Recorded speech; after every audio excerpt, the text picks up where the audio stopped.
hand.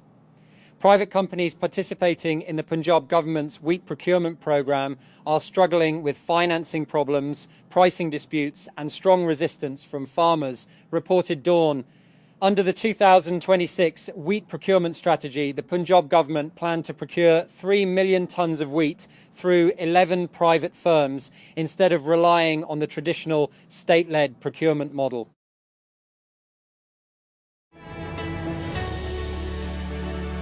And memorabilia belonging to late model and movie star Marilyn Monroe is heading to the auction block, offering a rare glimpse into the private world of one of Hollywood's most enduring legends. Items up for sale include pieces from her wardrobe and jewellery, letters, handwritten notes, paintings and poetry. Marilyn is just an icon, said Brian Chains, Senior Director of Hollywood and Entertainment at Heritage Auctions during a preview of the collection on Friday. And people love and adore Marilyn to this day.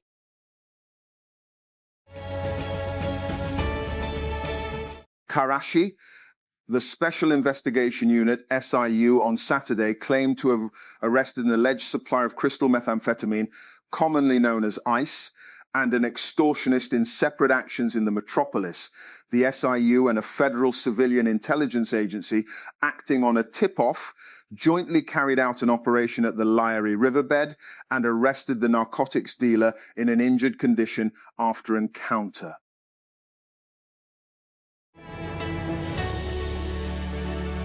Who? Barcelona versus Real Madrid. What? La Liga where? Camp Nou, Barcelona, Spain. When Sunday at 9 p.m, 19 GMT, how to follow. We'll have all the build-up on Al Jazeera Sport from 16 GMT in advance of our live text commentary stream. With the sting of Champions League disappointment fading but not forgotten, Barcelona are aiming to clinch back-to-back La Liga titles on Sunday when they host bitter rivals Real Madrid.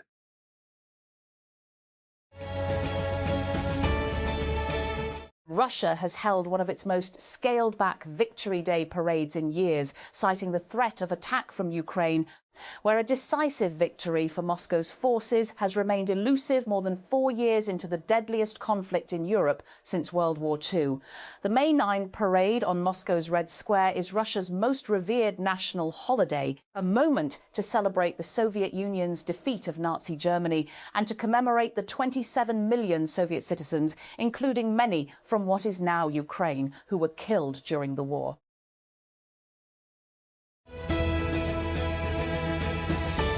The United States military has killed 2 narco-terrorists, leaving 1 survivor in its latest attack on vessels in the Eastern Pacific Ocean. U.S. Southern Command SOUTHCOM announced the attack in a statement on Friday, accompanied by a video that showed a moving boat being struck by a missile and then bursting into a ball of flames.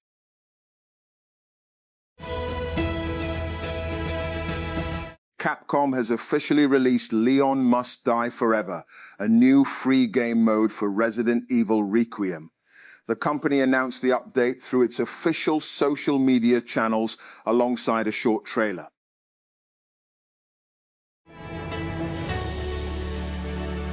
The Punjab government has decided to take strict action against people who dump animal waste and remains on roads, in drains, or at other public places during Eid al-Adha. The GOVT has announced a hefty Rs. 50,000 fine for dumping animal waste, along with legal action.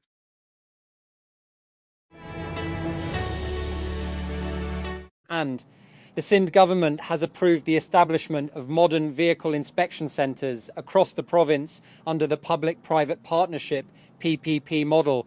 The initiative aims to improve road safety and reduce environmental pollution caused by unfit commercial vehicles.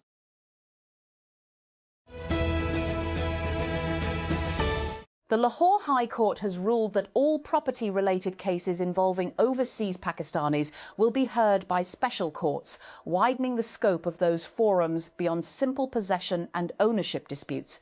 In an important decision, the court set aside the objection previously raised by special courts overhearing such matters and made it clear that their jurisdiction covers all cases linked to the property of overseas Pakistanis.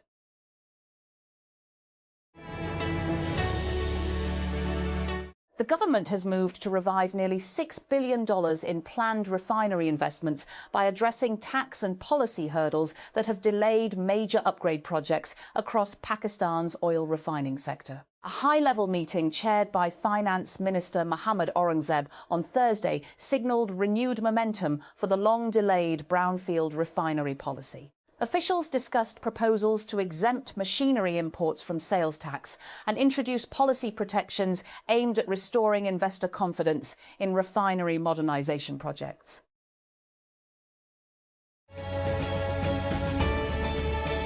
And the World Health Organization chief said on Saturday he had arrived in Spain and would join government officials to oversee the disembarkation of a hantavirus-hit cruise ship in the Canary Islands. I arrived in Spain and where I will join senior government officials in a mission to Tenerife to oversee safe disembarkation of the passengers, crew members and health experts from MV Hondius cruise ship, Tedros Adhanom Ghebreyesus said on X, stressing, and at this stage there are no additional people on board showing symptoms of hantavirus.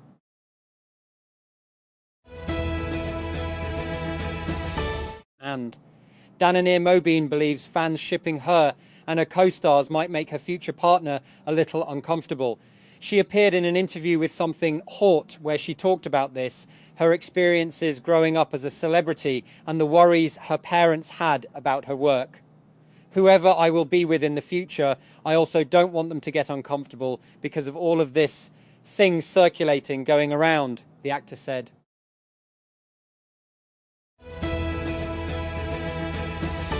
And Ida note, K Everything is a CNN original series hosted by Daniel Dae Kim that explores the global impact of South Korean culture. The series premieres on CNN International on May 9 at 8 a.m. ET. You can also stream the series on the CNN app. The week before Close Your Eyes stepped onto the stage for their first ever solo concert, the 7 members moved in practice formation across a basement rehearsal studio in Seoul's Gangnam district.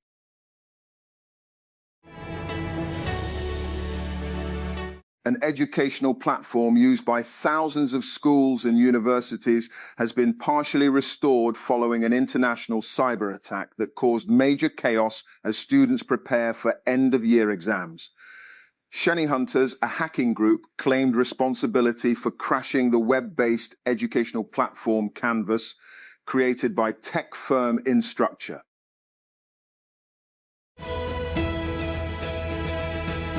A prominent Buddhist monk has been arrested in Sri Lanka for allegedly sexually abusing an 11-year-old girl in the highest profile case involving a local religious leader.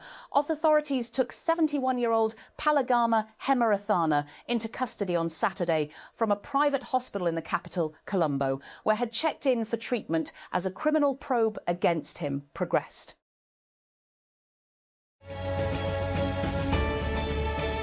Football has gained a foothold in the US, and the country seems ready to host the World Cup this summer, which was not clear in 1994. Back then, when the US last hosted the World Cup, the country had no professional league, and the national team was cobbled together with ex-collegians, journeymen and semi-professionals.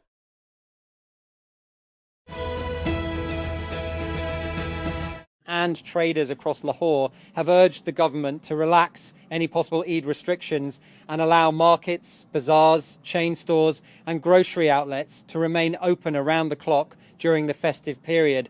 Business representatives say Eid is one of the busiest shopping seasons of the year and an important time for retailers to make strong sales.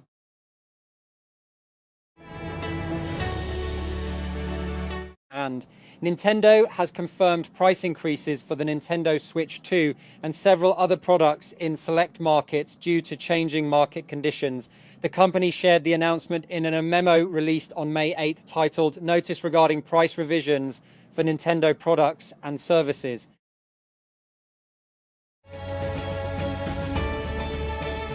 The federal government has decided to significantly strengthen HIV screening and regulatory measures following a rise in reported HIV cases across the country. The proposed measures include mandatory HIV testing before surgical procedures and enhanced screening of deported individuals at airports and entry points.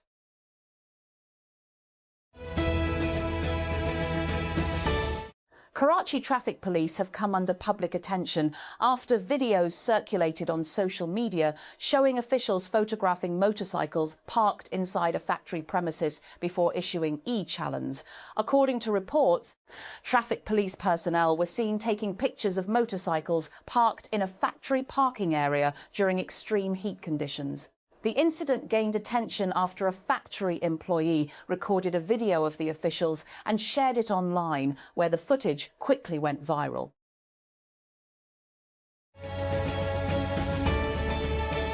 Suno TV, a news channel backed by a major real estate group, has reportedly terminated around 170 employees with immediate effect, with affected workers also claiming they have not been paid their April salaries. The reported layoffs have sparked concern in media circles due to both their scale and the profile of the channel's backers.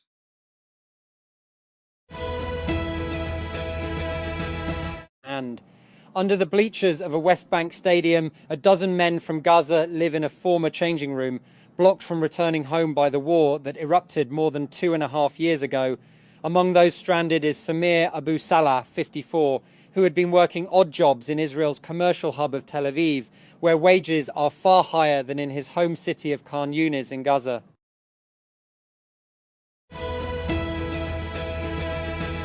And Vladimir Putin has used his annual Victory Day speech in Moscow's Red Square to justify his war in Ukraine and denounce NATO.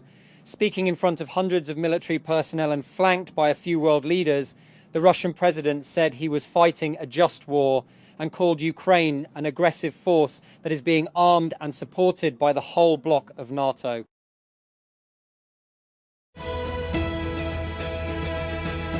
As negotiations between the United States and Iran enter a critical stage, a small but influential hardline faction has intensified efforts to sabotage a potential deal with Washington, fueling President Donald Trump's claims of divisions within the Islamic Republic. The group shares Trump's view that the 2015 nuclear deal between Iran and world powers was a mistake, but for different reasons. Its positions are so hostile to the West, even by the standards of Iran's conservative hardliners, that the regime's efforts to appease it have so far failed.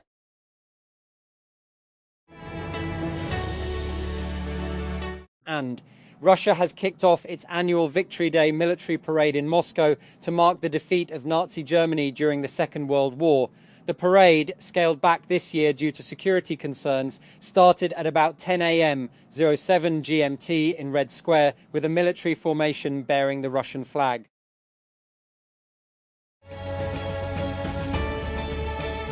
Islamabad police has issued a diversion plan for the Yumi Marka-e-Haq on May 10, with road closures and alternate routes announced for commuters traveling across Islamabad and Rawalpindi.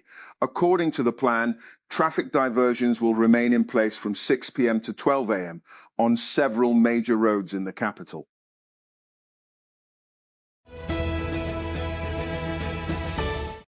The England and Wales Cricket Board, ECB, has confirmed that it will not approve bilateral cricket matches against Afghanistan outside International Cricket Council, ICC events, citing ongoing concerns about women's rights under Taliban rule. ECB chairperson Richard Thompson said the board's position remains unchanged due to restrictions placed on women and girls in Afghanistan, including limits on education, public life and participation in sports such as cricket.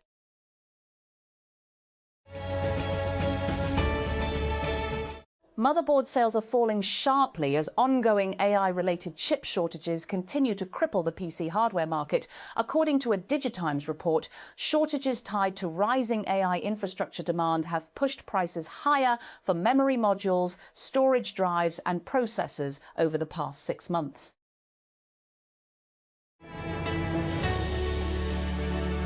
Israeli settlers have launched another wave of raids in the occupied West Bank, with houses and cars set on fire and a Palestinian child attacked.